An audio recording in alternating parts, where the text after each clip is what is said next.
إن الحمد لله نحمده ونستعينه ونستغفره ونعوذ بالله من شرور أنفسنا ومن سيئات أعمالنا من يهده الله فلا مضل له ومن يضلل فلا هادي له وأشهد أن لا إله إلا الله وحده لا شريك له وأشهد أن محمدا عبده ورسوله أما بعد فإن خير الحديث كتاب الله وخير الهدي هدي محمد صلى الله عليه وعلى آله وسلم وشر الأمور محدثاتها وكل محدثة بدعة وكل بدعة ضلالة وكل ضلالة في النار. قال الله تبارك وتعالى وعلى الله فتوكلوا إن كنتم مؤمنين. میرے محترم دینی بھائیوں اور قابل احترام اور بہنوں، اللہ رب العالمین نے انسان کو محتاج پیدا کیا ہے۔ اللہ تعالیٰ نے قرآن کریم میں فرمایا یا ایھا الناس انتم الفقراء الی اللہ واللہ هو الغنی الحمید۔ اے لوگو، تم سب کے سب اللہ کے آگے محتاج ہو، فقراء ہو۔ یہ صرف اللہ ہے جو غنی ہے، کسی کا محتاج نہیں، اور تمام تعریفوں کا حقدار ہے۔ اللہ رب العالمین نے انسان کو دنیا میں بسایا تو اس کو کچھ صلاحیتیں عطا فرمائیں، اس کی ضروریات پیدا فرمائیں، ان حاجات کے حاصل کرنے کے لیے اس کو وسائل دیں، لیکن اسی کے ساتھ ساتھ دنیا میں اس کے لیے مسائل بھی رکھے۔ اللہ رب العالمین نے دنیا کو دار الاسباب بنایا اور انسان کو کوشش کرنے کی صلاحیت عطا فرمائی، لیکن ان تمام چیزوں کے باوجود انسان اپنے مقاصد کے حصول میں اور اپنے مسائل کے حل میں ہر اعتبار سے اللہ تعالیٰ کا محتاج ہے۔ ایک کافر اس بات کو نہیں جانتا، اس لیے زندگی میں جو کچھ اس کو حاصل کرنا ہوتا ہے وہ اپنے مال، اپنی صلاحیتیں، اپنا علم، اپنے دوست احباب، اپنی سیاسی طاقت اور اس طرح کی جو بھی چیزیں اس کے پاس ہوتی ہیں ان پر بھروسہ کرتا ہے۔ اسی طرح سے جب مسائل آتے ہیں تو پھر بیماری کے اعتبار سے ڈاکٹر یا کسی اور مسئلے کے اعتبار سے مددگاروں کے اوپر اس کی نگاہ ہوتی ہے کہ یہی میرا مسئلہ حل کریں گے، لیکن مومن کا معاملہ ایسا نہیں ہوتا ہے۔ اس میں کوئی شک نہیں کہ مومن اپنے مقصد کے پورا کرنے میں یا اپنے مسائل کے حل کرنے میں ان تمام اسباب اور وسائل کو اختیار کرتا ہے، ان صلاحیتوں کو استعمال کرتا ہے جو اللہ تعالیٰ نے اس کے لیے پیدا کی، اس کے لیے مہیا کی، لیکن ان تمام صلاحیتوں اور ان تمام وسائل کے بعد بھی اس کا اعتماد، اس کا بھروسہ اللہ پر ہوتا ہے۔ اسے اس بات کا یقین ہوتا ہے کہ سب کچھ کرنے کے باوجود اگر اللہ رب العالمین نہ چاہیں تو کچھ نہیں ہو سکتا، اور اگر کچھ نہ بھی ہو، میرے پاس کوئی وسائل میرے پاس نہ ہو، سب طرف سے راستے بند دکھائی دیتے ہوں، لیکن اگر اللہ تعالیٰ میرے مسائل کو حل کرنا چاہے، میرے لیے اللہ تعالیٰ کامیابی کے راستے کھولنا چاہے، تو ساری مخلوق مل کر بھی اللہ تعالیٰ کو روک نہیں سکتی ہے۔ لہٰذا ایک مومن کے لیے یہ عقیدہ دنیا میں نہ صرف مسائل کے حل کا ذریعہ بنتا ہے، بلکہ اسی کے ساتھ ساتھ وہ اس کے ایمان کی قوت کا ذریعہ بنتا ہے، اس کے اندر بہادری اور ہمت اور حوصلہ پیدا کرتا ہے۔ لہٰذا آج کے اس مختصر سے وقت میں اسی عنوان کے تحت کچھ باتیں قرآن و سنت کی روشنی میں ہم کو دیکھنا ہے، تاکہ ہم اس اعلیٰ وصف کو حاصل کر کے، اس بڑی چیز کو حاصل کر کے دنیا میں بھی اچھی زندگی گزار سکیں، اللہ تعالیٰ کی مدد کے حقدار بن سکیں، اور آخرت میں بھی اس اعلیٰ نعمت کے نتیجے میں اللہ رب العالمین کے مقرب اور انعام یافتہ بندوں میں شامل ہو سکیں۔ آئیے دیکھتے ہیں قرآن کریم میں اور احادیث میں توکل کے بارے میں کیا باتیں آئی ہیں۔ توکل کے معنی اللہ پر بھروسے کے ہوتے ہیں۔ ایک انسان اللہ پر توکل کرے کا مطلب یہ ہے کہ وہ اللہ تعالیٰ پر بھروسہ رکھے، اپنے تمام معاملات اللہ کے سپرد کرے، چاہے وہ کچھ حاصل کرنا ہو یا کسی مصیبت سے بچنا ہو، وہ اللہ پر اعتماد کرے کہ اللہ ہی میرا مسئلہ حل کرے گا، اللہ ہی وہ چیز مجھے دلائے گا جو مجھے چاہیے۔ اس کا نام توکل ہے۔ اپنی کمزوری کا اعتراف کرتے ہوئے اللہ رب العالمین کی قدرت پر اعتماد کرنا یہ توکل کی اصل ہے۔ تو آج کے اس درس میں ہم اسی بات کو سمجھنے کی کوشش کریں گے۔ قرآن کریم میں اللہ تعالیٰ نے اہل ایمان سے خطاب کرتے ہوئے فرمایا، اور کئی آیتیں اس سلسلے میں ہیں۔ رسول اکرم صلی اللہ علیہ وسلم سے اللہ تعالیٰ فرماتا ہے، قُلْ أَفَرَأَيْتُمْ مَا تَدْعُونَ مِن دُونِ اللَّهِ، اے نبی آپ ان مشرکین سے کہیے، أَفَرَأَيْتُمْ مَا تَدْعُونَ مِن دُونِ اللَّهِ، ذرا تم یہ تو بتاؤ کہ جنہیں تم اللہ کے سوا پکارتے ہو، جن معبودوں کو تم اللہ کے سوا پکارتے ہو، ان ارادنی اللہ بضر هل هن کاشفات ضرہ، اگر اللہ تعالی تکلیف پہنچانے کا ارادہ کرے تو کیا تمہارے یہ معبود اللہ کی ڈالی ہوئی تکلیف کو ہٹا سکتے ہیں؟ او ارادنی برحمت هل هن ممسکات رحمت، اور تمہارے یہ جھوٹے معبود اگر اللہ رب العالمین رحمت کا ارادہ کرے، کسی بندے پر اپنی رحمت ڈالنا چاہے، تو کیا یہ سب مل کر اللہ تعالیٰ کی رحمت کو روک سکتے ہیں؟ قل حسبی اللہ، اے نبی آپ کہیے حسبی اللہ، اللہ تعالیٰ میرے لیے کافی ہے۔ علیہ یتوکل المتوکلون، اور بھروسہ کرنے والے اللہ تعالیٰ ہی پر بھروسہ کرتے ہیں۔ اس آیت میں اللہ کے نبی صلی اللہ علیہ وسلم کو اللہ تعالیٰ نے اس بات کا اعلان کرنے کے لیے کہا کہ واقعی بھروسہ کرنے کا حقدار اللہ ہے، اور سچا بھروسہ کرنے والے، ایسا بھروسہ جو ٹوٹتا نہیں ہے، ایسا بھروسہ کرنے والے واقعی اللہ تعالیٰ ہی پر بھروسہ کرتے ہیں۔ یہاں یہ بھی بتایا گیا کہ اگر اللہ تعالیٰ مصیبت ڈالے تو اللہ کے سوا اس کو کوئی ہٹا نہیں سکتا، سارے معبود مل کر بھی اس مصیبت کو ہٹا نہیں سکتے، اور اگر اللہ تعالیٰ کسی کے لیے رحمت کا، خیر کا فیصلہ کرے تو سارے بت مل کر، سارے معبود مل کر، سارے جھوٹے معبود مل کر بھی اللہ تعالیٰ کی رحمت کو کسی بندے سے روک نہیں سکتے۔ تو جب کوئی کچھ نہیں کر سکتا ہے تو ایک انسان کو کسی اور سے نہ امید رکھنا چاہیے نہ خوف رکھنا چاہیے، بلکہ حقیقی امید اور حقیقی خوف اللہ رب العالمین ہی سے رکھنا چاہیے۔ وہی ہے جو عطا کرتا ہے اور وہی ہے جو روکتا ہے، لہٰذا ایک مومن بندے کو اللہ تعالیٰ کی طرف اپنی نگاہ رکھنی چاہیے۔ توکل کی دین میں اہمیت کیا ہے؟ اللہ پر بھروسہ رکھنا کتنا ضروری ہے؟ اللہ تعالیٰ نے قرآن کریم میں بہت سارے مقامات پر یہ بات بیان کی ہے، جس کا حاصل یہ ہے کہ توکل ایمان کا حصہ ہے۔ اگر انسان کے پاس توکل نہ ہو تو اس کے ایمان میں خرابی ہے، بلکہ ایمان ختم بھی ہو سکتا ہے، اور ایمان کے لازمی تقاضوں میں سے توکل ہے۔ ایک بندہ اگر اللہ پر ایمان رکھتا ہے، اس بات پر ایمان رکھتا ہے کہ اللہ اس کا رب ہے، وہ ساری کائنات کا نظام چلاتا ہے، جس کو چاہتا ہے عطا کرتا ہے، جس سے چاہتا ہے روکتا ہے، جس کو چاہتا ہے راحت پہنچاتا ہے، جس کو چاہتا ہے مصیبت میں ڈالتا ہے۔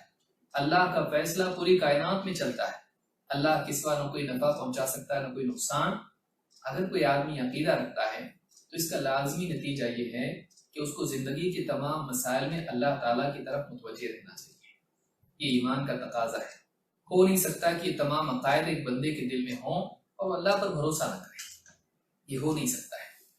اللہ تعالیٰ قرآن کریم میں فرماتا ہے وَعَلَى اللَّهِ فَتَوَكَّلُوا إِن كُنتُم مُؤْمِنِينَ، سورہ المائدہ آیت نمبر 23 میں اللہ فرماتا ہے اور اللہ تعالیٰ ہی پر توکل کرو اگر تم واقعی مومن ہو۔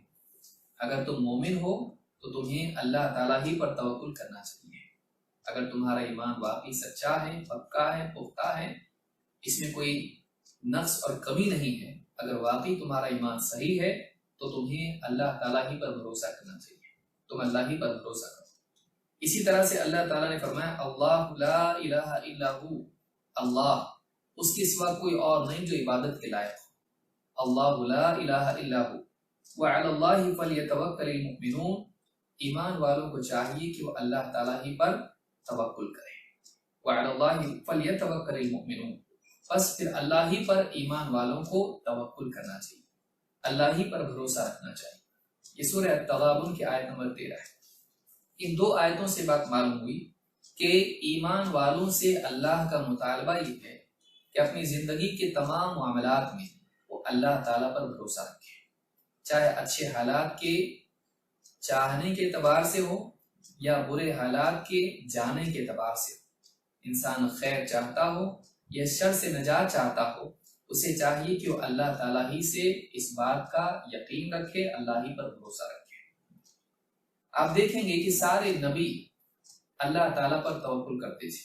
اس لیے بھی جاننا ضروری ہے کہ بہت سارے مسلمان بدقسمتی سے اور علم کی کمی کی وجہ سے اللہ کے نبی صلی اللہ علیہ وسلم کو یا اسی طرح سے اللہ کے اولیاء کو اپنی زندگی کے مسائل میں پکارتے ہیں کہ وہ ان کے مسائل کو حل فرمائیں، لیکن یہ اسلامی عقیدے کے سراسر خلاف ہے۔ بلا شبہ انبیاء کا احترام، محبت ایمان ہے، اسی طرح سے اولیاء کا اکرام اور ان کی محبت ایمان ہے، لیکن اللہ تعالیٰ کے ساتھ نہ کسی نبی کو شریک کیا جا سکتا ہے، نہ کسی ولی کو۔ اس لیے ایک ایمان والے کو چاہیے کہ وہ مصیبت کے اوقات میں اللہ کے نبیوں کو، فرشتوں کو، اولیاء کو یا کسی اور کو، جن و شیاطین کو، کسی کو بھی پکارنے کی بجائے وہ اللہ رب العالمین کو پکارنے والا بنے، اسے اس بات کا یقین ہو کہ اللہ کے سوا میرا مسئلہ کوئی اور حل نہیں کر سکتا ہے۔ آئیے دیکھتے ہیں نبیوں کا طریقہ اس میں کیا تھا۔ خود نبی اپنے آپ کو اللہ کا محتاج مانتے تھے اور اپنے مسائل میں اللہ رب العالمین ہی کی حفاظت اور اس کی نصرت پر اعتماد اور بھروسہ کرتے تھے۔ آئیے دیکھتے ہیں قرآن کریم میں اس بارے میں کیا ہے۔ اللہ تعالیٰ نے نبیوں کے حالات بیان کرتے ہوئے فرمایا، أَلَمْ يَأْتِكُمْ نَبَأُ الَّذِينَ مِنْ قَبْلِكُمْ، کیا تمہارے پاس پچھلے قوموں کے واقعات نہیں آئے، ان کی خبر نہیں آئی؟ قوم نوح وعاد وثمود، قوم نوح کا واقعہ، قوم عاد کا واقعہ، قوم ثمود کا واقعہ، کیا تمہارے پاس ان کے حالات نہیں پہنچے؟ والذین من بعدہم، اور وہ لوگ بھی جو ان کے بعد گزرے ہیں، لا یعلمہم الا اللہ، ان کا حال اللہ کے سوا اور کوئی نہیں جانتا۔ جاءتہم رسلہم بالبینات وردوا ایدیہم فی افواہہم، ان کے پاس اللہ کی طرف سے بھیجے ہوئے رسول آئے تو انہوں نے اپنے ہاتھ اپنے منہ پہ مارے اور کہا، وَقَالُوا إِنَّا كَفَرْنَا بِمَا أُرْسِلْتُمْ بِهِ، تمہیں جو کچھ پیغام دے کر بھیجا گیا ہے ہم صاف اس کا انکار کرتے ہیں، ہم نہیں مانتے اس کو۔ وَإِنَّا لَفِي شَكٍّ مِّمَّا تَدْعُونَنَا إِلَيْهِ مُرِيبٍ، اور جس پیغام کو لے کر تم آئے ہو ہمارے دلوں میں اس کے بارے میں شک ہے اور ہم اس کے بارے میں عدم اطمینان کا شکار ہیں، ہمیں اطمینان نہیں تمہاری بات پر۔ تم اللہ کی طرف سے رسول ہو، یہ پیغام اللہ کا ہے، تم اللہ کی طرف سے بھیجے گئے ہو، ہمارے دل میں اس پر شک ہے اور ہمارے دل میں اطمینان نہیں ہے۔ قالت رسلهم افی اللہ شک فاطر السماوات والارض، رسولوں نے اس کے جواب میں کہا، کیا تمہیں اللہ کے بارے میں شک ہے؟ وہ اللہ جس نے آسمان اور زمین کو عدم سے وجود دیا، وہ نہیں تھے آسمان نہ زمین تھی، لیکن اللہ تعالیٰ نے اس کو عدم سے وجود میں لایا۔ یدعوکم لیغفر لکم من ذنوبکم، اللہ تعالیٰ تمہیں پکار رہا ہے، اللہ تمہیں دعوت دیتا ہے، اس لیے دعوت دے رہا ہے تاکہ تمہاری مغفرت کرے تمہارے گناہوں کی۔ لیغفر لکم من ذنوبکم، اللہ تمہیں حق کی طرف، دین کی طرف، توحید کی طرف اس لیے بلا رہا ہے کہ تمہارے گناہوں کی مغفرت فرمائے۔ وَيُؤَخِّرَكُمْ إِلَىٰ أَجَلٍ مُّسَمًّى، اور تاکہ دنیا میں زندگی گزارنے کے لیے ایک مدت تک تمہیں مہلت دے دے تاکہ تم عمل کرو۔ قالوا ان انتم الا بشر مثلنا، لیکن قوم نے اس کے جواب میں کیا کہا کہ نہیں، تم بس ہماری طرح کے انسان۔ قالوا ان انتم الا بشر مثلنا تريدون ان تصدونا عما كان يعبد آباؤنا، تم تو بس یہ چاہتے ہو کہ ہمارے باپ دادا جن کی عبادت کرتے تھے ہمیں ان سے بھٹکا دیں، تم یہ چاہتے ہو کہ تم ہمیں اپنے باپ دادا کے بتوں سے دور کر دو، ان کے معبودوں سے دور کر دو۔ فَأْتُونَا بِسُلْطَانٍ مُبِينٍ، کوئی نشانی لے آؤ تاکہ ہم ایمان لے آئیں، ہمارے پاس ایک کھلی دلیل لے کر آؤ، نشانی لے کر آؤ۔ قالت لهم رسلهم ان نحن الا بشر مثلكم، رسولوں نے کہا کہ دیکھو اگرچہ ہم تمہاری طرح کے انسان ہیں، ولكن اللہ يمن على من يشاء من عباده، لیکن اللہ تعالیٰ اپنے بندوں میں سے جس کو چاہتا ہے اس پر اپنی طرف سے احسان فرماتا ہے۔ یعنی اللہ تعالیٰ نے ہم کو رسول بنایا، تم کو نہیں، کسی اور کو نہیں، تو یہ اللہ کا انتخاب ہے۔ اللہ اپنے جس بندے پر چاہے نبوت اور رسالت کا احسان اور انعام کرتا ہے۔ وَمَا كَانَ لَنَا أَن نَأْتِيَكُمْ بِسُلْطَانٍ إِلَّا بِإِذْنِ اللَّهِ، اور ہمارے بس میں نہیں کہ ہم تمہارے مطالبے پر کوئی نشانی لے آئیں مگر یہ کہ اللہ تعالیٰ خود چاہے۔ اللہ کی مرضی کے بغیر، اللہ کی مشیت کے بغیر، اللہ کی اجازت کے بغیر ہم کوئی معجزہ نہیں لا سکتے، کوئی نشانی نہیں لا سکتے کہ اس کو دیکھ کر تم ایمان لے آؤ، ہمارے ہاتھ میں کچھ بھی نہیں ہے۔ وَعَلَى اللَّهِ فَلْيَتَوَكَّلِ الْمُؤْمِنُونَ، اور ایمان والوں کو چاہیے کہ وہ اللہ ہی پر بھروسہ رکھیں۔ وَمَا لَنَا أَلَّا نَتَوَكَّلَ عَلَى اللَّهِ وَقَدْ هَدَانَا سُبُلَنَا، ہم اپنے مسائل کے حل میں، اپنی زندگی کی ضروریات میں اللہ تعالیٰ پر کیوں بھروسہ نہ رکھیں، جبکہ اللہ ہی تو ہے جس نے ہمیں ہدایت دی اپنی راہوں کی۔ اللہ تعالیٰ نے ہم کو صراط مستقیم کی ہدایت دی، اتنی بڑی نعمت اللہ تعالیٰ نے ہم کو دی، اب باقی ساری چیزیں تو چھوٹی، کھانا پینا لباس دوائی اور اس طرح کی جتنی چیزیں ہیں یہ چھوٹی چیزیں ہیں، سب سے بڑی چیز ہدایت۔ اللہ نے جب ہدایت دے دی ہم کو، تو پھر ہم اللہ تعالیٰ پر کیسے بھروسہ نہ رکھیں کہ اللہ تعالیٰ نے اپنی راہوں کی ہدایت، صراط مستقیم کی ہدایت ہم کو دی۔ وَلَنَصْبِرَنَّ عَلَى مَا آذَيْتُمُونَا، اور جو تکلیف تم ہم کو پہنچاؤ گے اس دین کی دعوت پر، تو ہم اس پر صبر کریں گے۔ وَعَلَى اللَّهِ فَلْيَتَوَكَّلِ الْمُتَوَكِّلُونَ، اور توکل کرنے والوں کو، بھروسہ رکھنے والوں کو اللہ ہی پر بھروسہ رکھنا چاہیے۔ وقال الذين كفروا لرسلهم، کفر کرنے والوں نے پھر اپنے رسولوں سے کہا، لنخرجنكم من ارضنا او لتعودن في ملتنا۔ حالات کے اعتبار سے غور کریں آیات پر، ہر زمانے میں ایسا ہوتا آیا ہے کہ اہل باطل کی جب کسی علاقے میں، کسی ملک میں، کسی وطن میں جب کثرت ہوتی ہے تو وہ اہل حق کو مجبور کرتے ہیں، یا تو ہم سے ہمارے جیسے ہو جاؤ یا تمہیں ہم اپنی زمین سے نکال پھینکیں گے۔ ہمیشہ ایسا ہوتا آیا ہے، یا تو تم ہم جیسے بن جاؤ، ہمارے ساتھ تم مل جاؤ، یا پھر تمہیں ہم اپنی زمین سے نکال باہر کر دیں۔ وقال الذين كفروا لرسلهم، کفر کرنے والوں نے رسولوں سے کہا، لنخرجنكم من ارضنا، ہم تمہیں اپنی زمین سے نکال باہر کریں گے، او لتعودن في ملتنا، یا پھر تم ہماری ملت میں لوٹ آؤ، جس دین پر پہلے باپ دادا ہمارے چلتے آئے ہیں، جس پر تم بھی پہلے تھے، یعنی انہوں نے کہا رسول تو نہیں تھے لیکن یہ سمجھتے تھے، تو تم واپس سے اس دین میں لوٹ آؤ جس دین میں ہمارا پورا سماج پڑا ہوا تھا، ورنہ ہم تمہیں اپنی زمین سے نکال باہر کریں گے۔ رسول کبھی شرک نہیں کرتے تھے، لیکن چونکہ وہ قوم کا حصہ تھے، لہٰذا قوم نے کہا کہ قوم کے دین میں واپس لوٹ آؤ، نہیں تو زمین سے باہر کر دیں گے۔ فَأَوْحَى إِلَيْهِمْ رَبُّهُمْ لَنُهْلِكَنَّ الظَّالِمِينَ، اللہ تعالیٰ نے اپنے رسولوں کی طرف پیغام بھیجا، اب ہم یقیناً ظالموں کو ہلاک کرنے والے ہیں، اب ہماری طرف سے طے ہو چکا ہے کہ ظالموں کو ہم تباہ کر کے رکھ دیں گے۔ وَلَنُسْكِنَنَّكُمُ الْأَرْضَ مِنْ بَعْدِهِمْ، اور تمہیں ان کے بعد ہم زمین میں بسائیں گے۔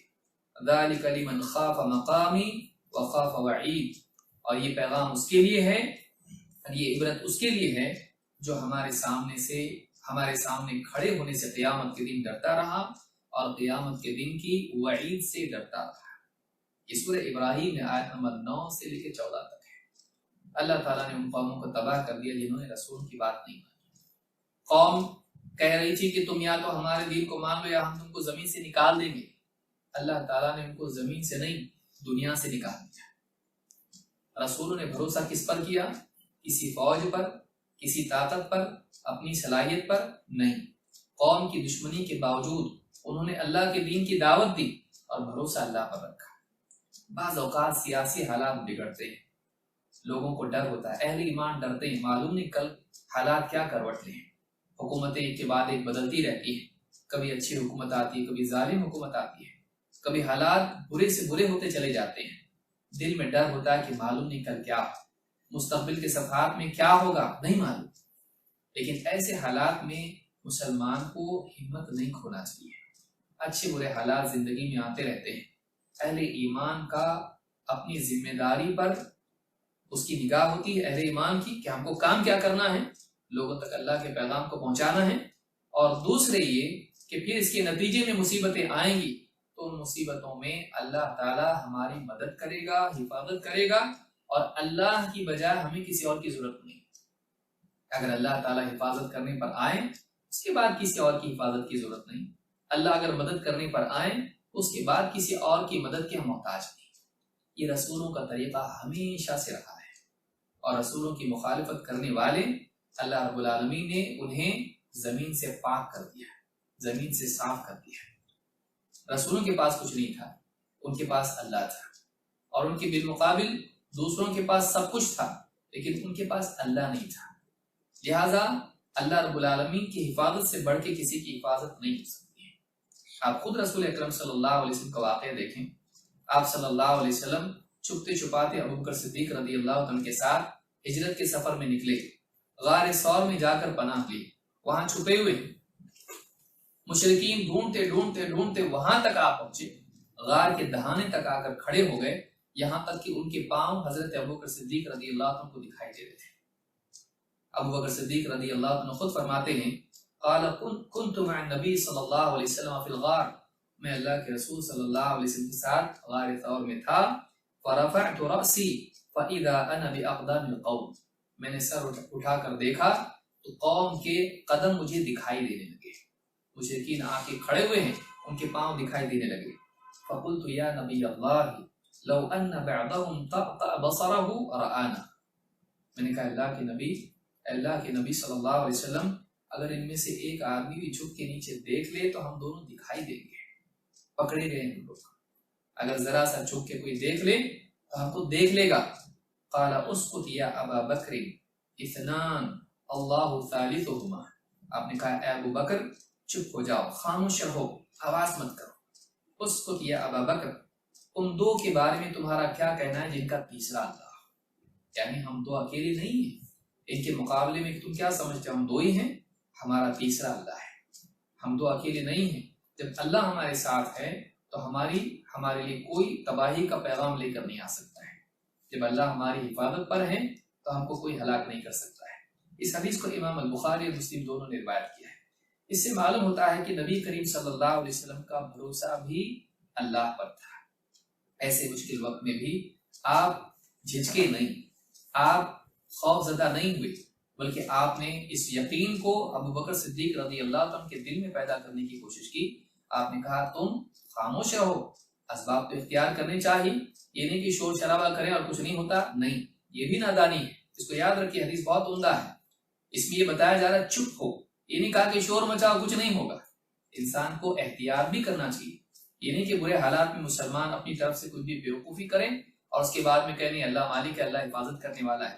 جہالت نہیں کرنا چاہیے، حفاظت کے احتیاط کے سارے اسباب اختیار کریں، لیکن ان اسباب پر اعتماد نہ کریں، اعتماد اللہ پر ہو۔ دل کا کام اللہ پر بھروسہ کرنا ہے، اور ہاتھ پاؤں کا کام اسباب اختیار کرنا ہے۔ لہٰذا یہ دین ہے کہ ایک آدمی اسباب بھی اختیار کرے، احتیاط بھی کرے۔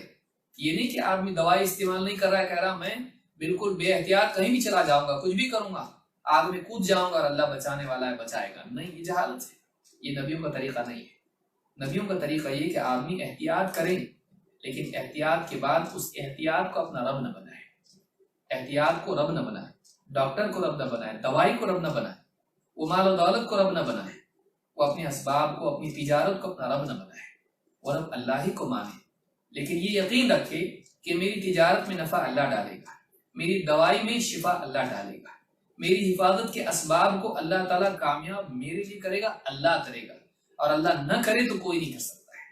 یہ یقین اگر آدمی کے دل میں ہو تو دنیا میں بھی کامیاب اور آخرت میں بھی کامیاب، اس کی دنیا کی بھی حفاظت اور اس کے دین کی بھی حفاظت ہوتی ہے۔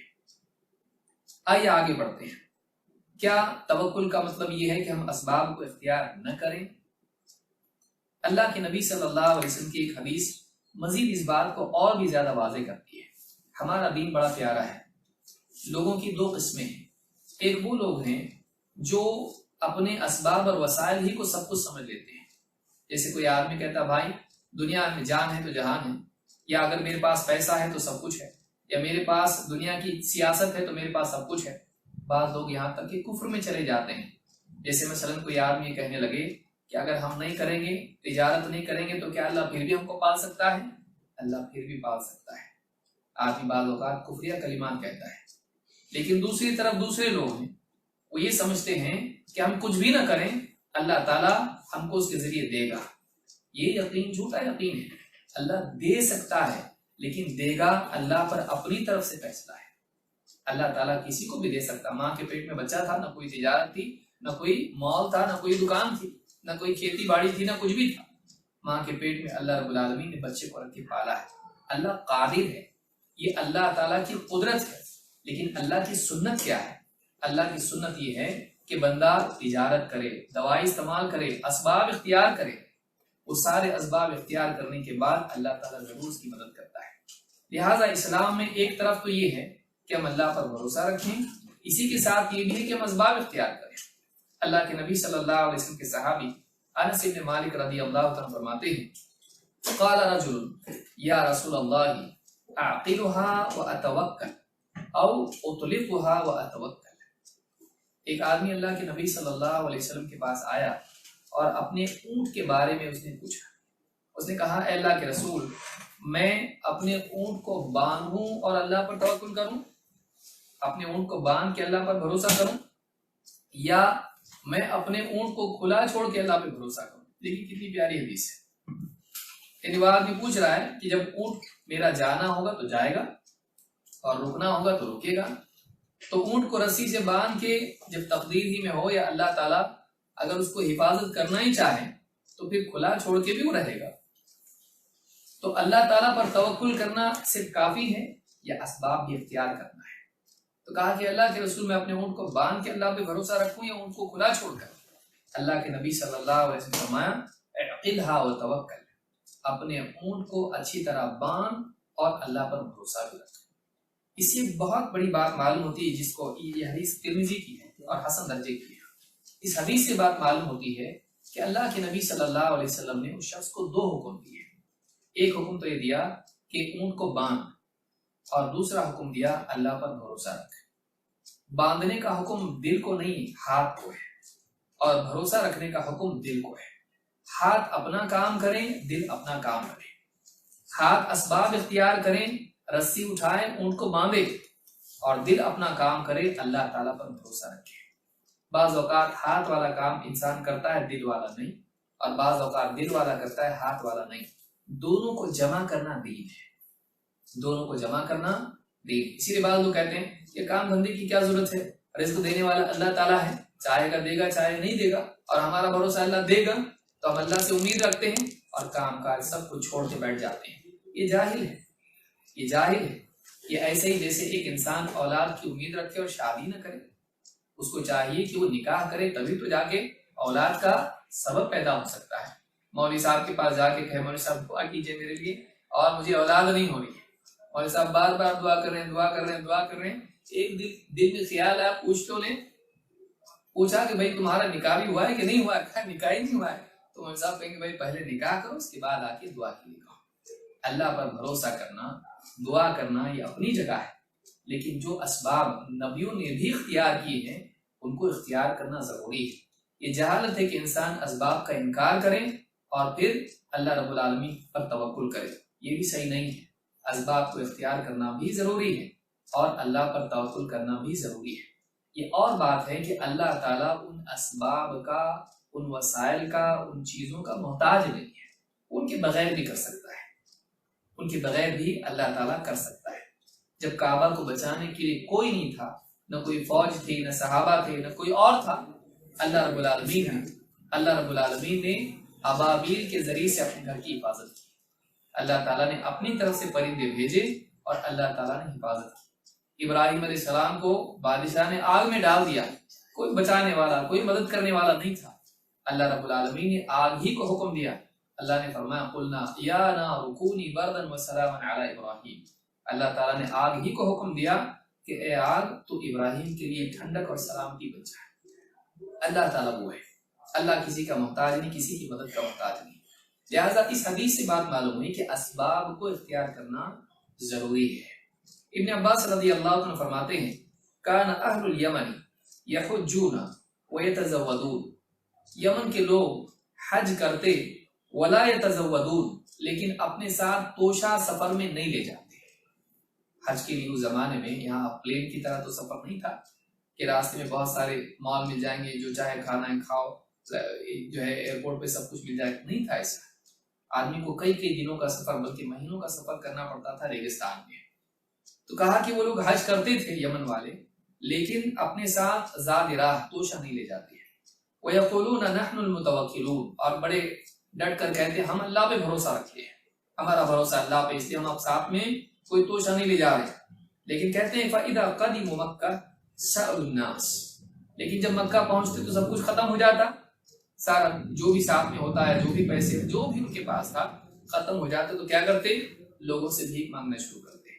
جب مکہ پہنچتے تو لوگوں سے سوال کرنا شروع کرتے، مانگنا شروع کرتے۔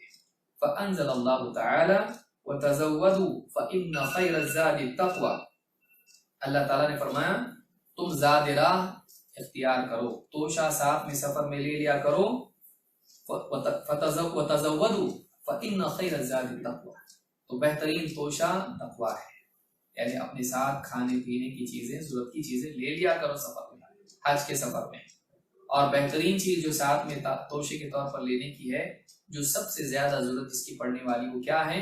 اللہ کا ڈر ہے، اللہ کا خوف ہے، سفر میں، حضر میں، ہر جگہ اس کی ضرورت ہے۔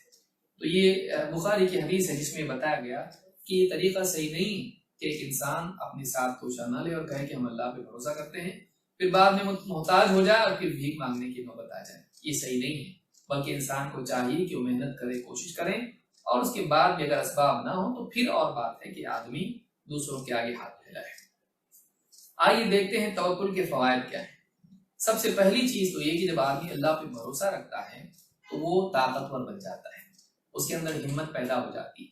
آج بھی دیکھیے کتنے لوگ ہیں گھبرائے ہوئے ہیں، معلوم نہیں کیا ہوگا، کورونا وائرس ہے، کبھی کوئی اور بیماری آئے گی، کبھی ایکسیڈنٹ کا ڈر ہے، کبھی کسی اور چیز کا ڈر ہے، آدمی چیزوں سے ڈرتا رہتا ہے، کوئی سیاسی حالات بگڑ رہے ہیں، معلوم نہیں ہمارا کیا ہوگا، اتنا گھبرا جاتا ہے آدمی کہ اس کی زندگی خراب ہو جاتی ہے، اتنا گھبرا جاتا ہے کہ زندگی خراب ہو جاتی ہے، سکون خراب، نیندیں حرام، آدمی یعنی پریشان ہو جاتا ہے، صاف اپنی سیدھی سادی زندگی بھی گزار نہیں پاتا ہے۔ اللہ پر بھروسہ رکھنے والا، اس کے دل میں یقین ہوتا ہے کہ اللہ تعالیٰ مدد کرنے والا ہے، حفاظت کرنے والا ہے، برے سے برے حالات آ جائیں اللہ تعالیٰ مدد کرے گا، چاہے بیماری ہو، چاہے فقر و فاقے کا معاملہ ہو، چاہے سیاسی حالات کا بگاڑ ہو، کوئی بھی معاملہ ہو، انسان کو اللہ پہ جب بھروسہ رکھتا ہے تو اس کے اندر شجاعت پیدا ہوتی ہے۔ اللہ تعالیٰ قرآن کریم میں فرماتا ہے إِن يَنصُرْكُمُ اللَّهُ فَلَا غَالِبَ لَكُمْ إِن يَنصُرْكُمُ اللَّهُ فَلَا غَالِبَ لَكُمْ، اگر اللہ تعالیٰ ہی تمہاری مدد پر ہو تو تم پر کوئی غالب نہیں آ سکتا ہے، اگر اللہ تعالیٰ تمہاری مدد کرنے والا ہو تو کوئی غالب نہیں آ سکتا ہے۔ وَإِن يَخْذُلْكُمْ فَمَنْ ذَا الَّذِي يَنصُرُكُم مِّن بَعْدِهِ، اور اگر اللہ تعالیٰ ہی تمہیں چھوڑ دے، تمہاری مدد پر نہ ہو، تو پھر اللہ کی بات اور ہے کون جو تمہاری مدد کرے۔ وَعَلَى اللَّهِ فَلْيَتَوَكَّلِ الْمُؤْمِنُونَ، لہٰذا ایمان والوں کو چاہیے کہ وہ اللہ تعالیٰ ہی پر بھروسہ رکھے۔ یہاں ہی بتایا گیا کہ اگر اللہ تعالیٰ تمہاری مدد کرے تو کوئی تم پر غالب نہیں آ سکتا ہے، اور اگر اللہ تعالیٰ تمہاری مدد پر نہ ہو تو تمہارے پاس فوج ہو، تمہارے پاس ٹیکنالوجی ہو، تمہارے پاس مال و دولت ہو، تمہارے پاس مین پاور، منی پاور سب ہو، تمہارے پاس اگر اللہ نہ ہو تو تم کو کوئی بچا نہیں سکتا ہے شکست سے، تم کو کوئی بچا نہیں سکتا ہے ناکامی سے۔ لہٰذا ایمان والوں کو چاہیے کہ وہ وسائل اختیار کریں لیکن بھروسہ اللہ پر رکھیں۔ یہ سورہ آل عمران کی آیت نمبر 160 ہے۔ دوسرا فائدہ اللہ پر بھروسے کا یہ ہے کہ اللہ تعالیٰ دنیا میں بھی بندے کے لیے کفایت کرتا ہے۔ بعض اوقات انسان کے پاس وسائل نہیں ہوتے، وہ ساری کوشش کر کے بھی ڈاکٹر ہاتھ چھوڑ دیتے ہیں، ہمت ہار جاتے ہیں، کبھی تجارت کے لیے کوششیں کرتا ہے، کے بعد ایک ناکامی ہوتی ہے اور ایسا لگتا ہے کہ سارا سرمایہ ختم، اب آگے کیا کروں، بیماری کے اعتبار سے لگتا ہے اب آگے کیا کیا جائے۔ کبھی کبھی زندگی میں اکثر ایسا موقع آتا ہے کہ انسان کے پاس وسائل دم توڑ دیتے ہیں، اسباب نہیں ہوتے۔ ایسے اوقات میں جب ایک انسان اللہ پر بھروسہ رکھے، اس کا یقین، اس کا توکل نہ ڈگمگائے، تو بعض اوقات اللہ تعالیٰ وسائل کی قلت بلکہ وسائل کے فقدان کے باوجود اللہ رب العالمین اس کی مسئلے کو حل فرماتا ہے۔ کبھی تو ایسا ہوتا ہے کہ ڈاکٹر ہمت ہار جاتے ہیں لیکن بندہ اللہ پر اعتماد رکھتا ہے، تو ایسے وقت میں اللہ رب العالمین، ایسے وقت میں اللہ تعالیٰ اس کی مسئلے کو حل فرماتا ہے۔ اللہ تعالیٰ بغیر دوا کے، بغیر مسائل کے، یعنی بغیر کسی اسباب کے اللہ تعالیٰ اس کی مسئلے کو حل فرماتا ہے۔ اللہ تعالیٰ قرآن کریم میں فرماتا ہے وَمَن يَتَوَكَّلْ عَلَى اللَّهِ فَهُوَ حَسْبُهُ، جو اللہ پر توکل کرتا ہے اللہ تعالیٰ اس کے لیے کافی ہو جاتا ہے۔ جو انسان اللہ تعالیٰ پر توکل کرتا ہے اللہ تعالیٰ اس کے لیے کافی ہو جاتا ہے۔ یعنی اگر اسباب اس کے پاس نہ بھی ہوں، اس کے پاس وسائل نہ بھی ہوں، تب بھی اللہ تعالیٰ اس کے لیے کافی ہو جاتا ہے، جیسے ابراہیم علیہ السلام کے لیے اللہ تعالیٰ کافی ہو گیا۔ ابراہیم علیہ السلام ان کے پاس کوئی سبب اور وسیلہ نہیں تھا اپنی حفاظت کا، لیکن اللہ تعالیٰ نے پھر بھی ان کی حفاظت کی، آگ کو حکم دے دیا کہ وہ ان کے لیے ٹھنڈک بن جائے اور سلامتی بن جائے۔ تو یہاں فرمایا وَمَن يَتَوَكَّلْ عَلَى اللَّهِ فَهُوَ حَسْبُهُ، جو اللہ تعالیٰ پر توکل کرتا ہے اللہ تعالیٰ اس کے لیے کافی ہو جاتا ہے، اللہ تعالیٰ اس کے لیے کافی ہوتی ہے۔ سورہ طلاق کی آیت نمبر 3 ہے۔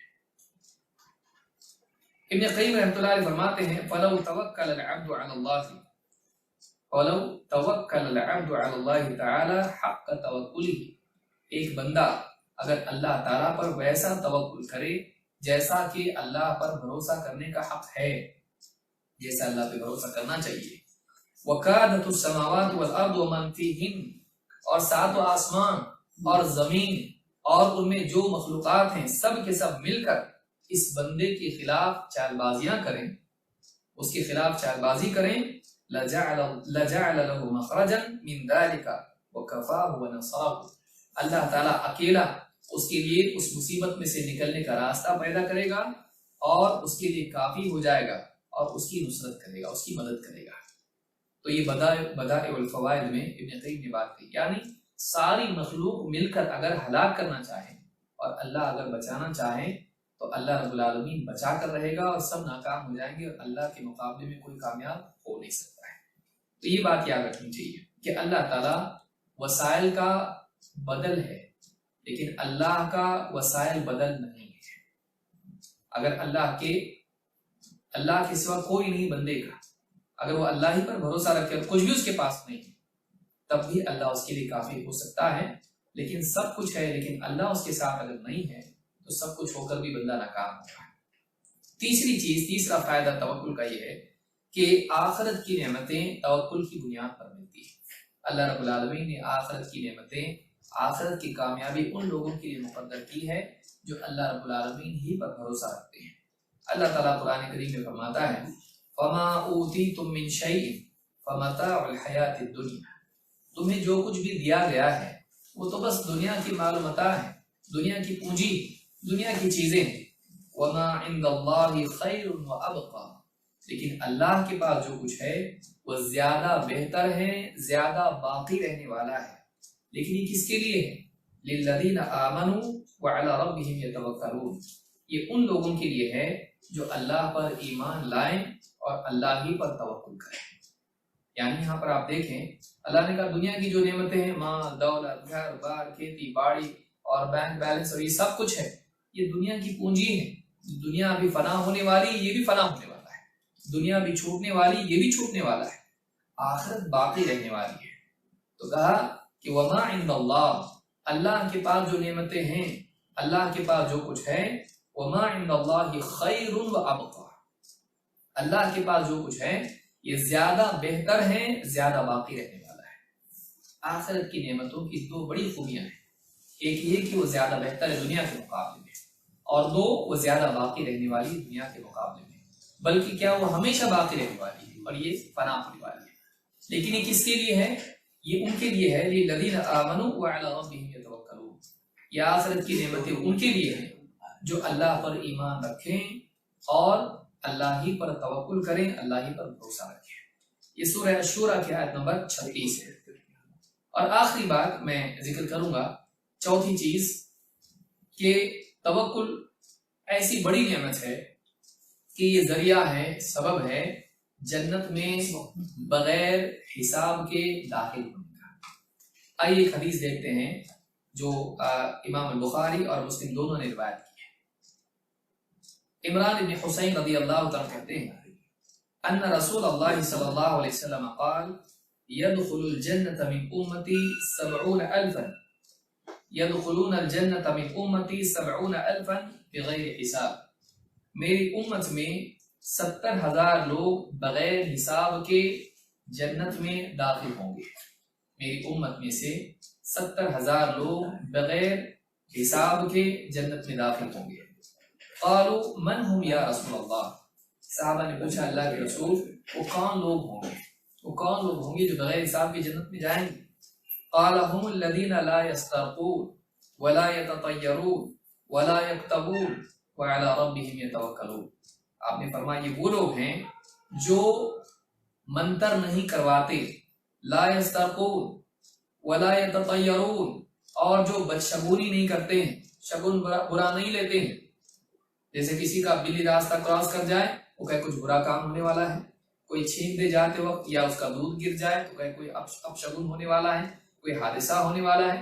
یہ ساری خرافات ہیں، اسلام میں یہ نہیں ہے. ولا يتطيرون، وہ بدشگونی نہیں لیتے ہیں. ولا يكتوون، اور جسم پر داغ دے کر بھی علاج نہیں کرتے ہیں، اکتوا اس کو کہتے ہیں. تو یہ تین چیزیں نہیں کرتے ہیں تو کیا کرتے ہیں؟ وعلى ربهم يتوکلون، وہ اپنے رب پر بھروسہ رکھتے ہیں.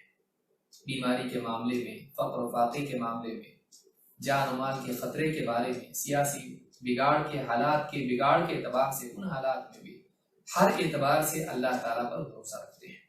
آج بہت سارے لوگوں کو آپ دیکھیں گے کہ بچہ بیمار ہے، ڈاکٹر کے پاس جائیں گے، علاج کریں گے، مسجد میں اعلان کروائیں گے دوا کے لیے، دعا کے لیے، مسجد میں مولوی صاحب سے کہیں گے، رشتے داروں سے کہیں گے. اس کے بعد ساری چیزوں سے جب تھک جاتے ہیں تو کوئی رشتے دار کہتا ہے بھائی سب تو ٹرائی کر لیے، بچے کا علاج نہیں ہو رہا ہے، ایک کام کرو فلانی درگاہ پر چلو، وہاں بھی جا کے تمہارا مسئلہ حل ہو سکتا ہے، فلانے بابا کو بلائیں گے وہ تمہارا مسئلہ حل کریں گے. تو آدمی اس کا ایمان خراب ہو جاتا ہے. مومن بندہ وہ ہے جو اللہ پر بھروسہ رکھے، جس نے بیماری ڈالی ہے وہی شفا دے گا، جس نے بیماری دی ہے وہی شفا دے گا، جس نے مصیبت ڈالی ہے وہی مصیبت کو ہٹا سکتا ہے. اللہ کے سوا ہمارے مسائل کو کوئی حل نہیں کر سکتا ہے. تو حالات چاہے کیسے بھی ہوں، ایمان کا تقاضا یہ ہے کہ مومن بندہ اللہ رب العالمین سے دور نہ ہو، وہ اپنی نگاہیں مخلوق پر نہ ٹکائے بلکہ وہ اللہ ہی کی طرف متوجہ ہو. دعا جیسا بہترین ذریعہ ہمارے پاس ہے، ایمان جیسی بہترین قوت اور ڈھال ہمارے پاس ہے. ہمیں چاہیے کہ ہم اپنی زندگی کے تمام مسائل میں اللہ رب العالمین کی طرف متوجہ ہوں. چاہے سیاسی حالات کتنے بھی خراب ہوں، اللہ پر بھروسہ رکھیں، سنت کی اتباع کریں، قرآن و سنت کی رہنمائی کے مطابق چلتے رہیں. اللہ تعالیٰ نے حفاظت کی ہے. کئی حالات سیاسی آتے گئے مسلمانوں پر، تاریخ مسلمانوں کے وجود کو مٹا نہیں سکی. برے سے برے لوگ آئے، ہلاکو خان اور چنگیز خان اور نہ جانے کون کون آئے، لیکن مسلمان آج بھی باقی ہے. مسلمانوں کو تاریخ سے اور صفحہ ہستی سے مٹانا ممکن نہیں ہے. اللہ کے نبی صلی اللہ علیہ وسلم فرما چکے ہیں کہ میری امت میں ایک گروہ اہل حق کا ہمیشہ رہے گا، قیامت تک رہے گا. ان کی مخالفت کرنے والے، ان کا ساتھ چھوڑنے والے انہیں نقصان نہیں پہنچا پائیں گے. تو معلوم ہوا کہ حفاظت کا ذریعہ یہ ہے کہ آدمی حق والوں کے ساتھ ہو، حق والوں میں سے ہو. حق ہماری حفاظت کی لازمی ضمانت ہے، حق کا ساتھ نہیں چھوڑے. اور حق کیا ہے؟ الحق من ربک، حق وہ ہے جو تیرے رب کی طرف سے ہے. قرآن و سنت، اللہ کا پیغام اور رسول کریم صلی اللہ علیہ وسلم کی سنت.